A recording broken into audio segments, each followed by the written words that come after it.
بسم اللہ الرحمن الرحیم۔ اللہ تبارک و تعالیٰ کے نام سے شروع جو بڑا مہربان اور نہایت رحم کرنے والا ہے۔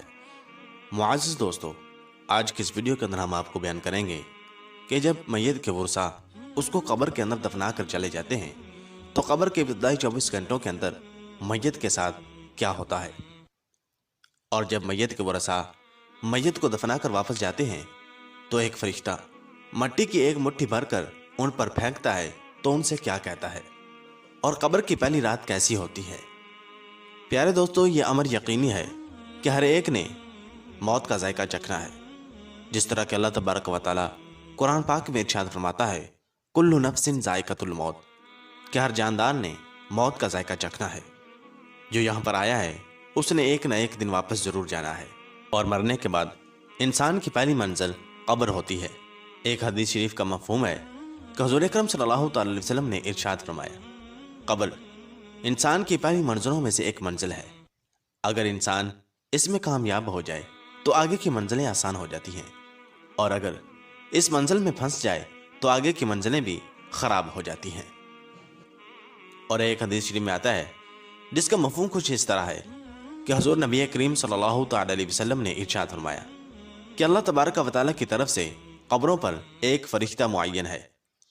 جب میت کو دفن کیا جاتا ہے تو وہ اس کی قبر کی مٹی ہموار کرتا ہے، اور لوگ واپس جانے کے لیے مڑتے ہیں تو قبر سے ایک مٹھی پر مٹی لے کر لوگوں پر پھینکتا ہے اور کہتا ہے اپنی دنیا کی طرف واپس چلے جاؤ اور اپنے مرنے والے کو بھول جاؤ۔ پیارے دوستو، حضرت علی رضی اللہ تعالیٰ عنہ نے ارشاد فرمایا کہ میں نے نبی کریم صلی اللہ تعالی علیہ وسلم کو یہ فرماتے ہوئے سنا کہ انسان کی مشکل ترین رات قبر کی پہلی رات ہوتی ہے، کیونکہ جب اس کے دوست، احباب، رشتہ دار، اولاد اور اس کو دفنانے والے اس کو دفنا کر چلے جاتے ہیں تو وہ انسان روتا رہتا ہے۔ ہر ایک دوست کے پاس آتا ہے، اسے روکنے کی کوشش کرتا ہے کہ مجھے چھوڑ کر نہ جاؤ، لیکن افسوس کہ اس کی آواز کوئی نہیں سنتا۔ تو اب وہاں پر قبرستان میں ہر کوئی اکیلا رہ جاتا ہے۔ تب ہمارا سامنا ان فرشتوں سے ہوتا ہے جو ہمارے اعمال ہوتے ہیں۔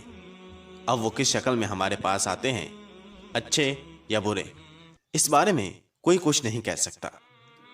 تب وہ ہم سے اس دنیا میں گزاری ہوئی زندگی کے متعلق سوال کریں گے، جن سوالوں کے جواب ہماری اس زندگی میں موجود ہیں جب تک ہم سانس لے رہے ہیں۔ اور ایک حدیث شریف میں آتا ہے جس کا مفہوم کچھ اس طرح ہے کہ رسول اکرم صلی اللہ تعالی علیہ وسلم نے ارشاد فرمایا کہ تم قبرستان جایا کرو، کیونکہ قبرستان موت کو یاد دلاتا ہے، اس سے عبرت حاصل ہوتی ہے۔ میں نے اپنے رب سے اپنی والدہ کی قبر پر جانے کی اجازت مانگی تھی، مجھے اس کی اجازت مل گئی، لہذا تم بھی قبرستان جایا کرو۔ اس سے دنیا سے بے رغبتی پیدا ہوتی ہے اور آخرت یاد آتی ہے۔ حضرت سیدنا سعید بن مسیب رضی اللہ تعالیٰ عنہ ارشاد فرماتے ہیں کہ ایک مرتبہ ہم مولا کائنات شیر خدا حضرت علی رضی اللہ تعالیٰ عنہ کے ہمراہ مدینہ منورہ کے قبرستان گئے۔ حضرت علی رضی اللہ تعالیٰ عنہ نے قبر والوں کو سلام کیا اور فرمایا اے قبر والوں، تم اپنی خبر بتاؤ گے یا ہم تمہیں بتائیں؟ حضرت سعید بن مسیب رضی اللہ تعالیٰ عنہ فرماتے ہیں کہ ہم نے قبر سے وعلیکم السلام ورحمۃ اللہ وبرکاتہ کی آواز سنی، اور کوئی کہنے والا کہہ رہا تھا اے امیر المؤمنین، آپ ہی خبر دیجئے کہ ہمارے مرنے کے بعد دنیا میں کیا ہوا۔ حضرت علی رضی اللہ تعالیٰ عنہ نے ارشاد فرمایا سن لو، تمہارے مال تقسیم ہو گئے، تمہاری بیویوں نے دوسرے نکاح کر لیے، تمہاری اولاد یتیموں میں شامل ہو گئی، جس مکان کو تم نے بہت مضبوط بنایا تھا اس میں تمہارے دشمن آباد ہو گئے۔ پھر حضرت مولا علی رضی اللہ تعالیٰ عنہ نے ارشاد فرمایا اب تم اپنا حال سناؤ۔ یہ سن کر ایک قبر سے آواز آنے لگی اے امیر المؤمنین، ہمارے کفن پھٹ کر تار تار ہو گئے، ہمارے بال جھڑ کر منتشر ہو گئے، ہماری کھالیں ٹکڑے ٹکڑے ہو گئی، ہماری آنکھیں بہہ کر رخساروں پر آ گئیں، اور ہم نے جو نیک اعمال کیے تھے ان کو پایا، جو کچھ پیچھے چھوڑا اس میں ہمارا نقصان ہوا۔ معزز دوستو، روایت میں آتا ہے کہ جب مردے کو قبر میں رکھا جاتا ہے تو اس کی نماز اس کی دائیں طرف آ کر کھڑی ہو جاتی ہے، روزہ بائیں طرف کھڑا ہو جاتا ہے، قرآن مجید کی تلاوت اور اللہ تبارک و تعالیٰ کا ذکر سر کی طرف آ کر کھڑا ہو جاتا ہے،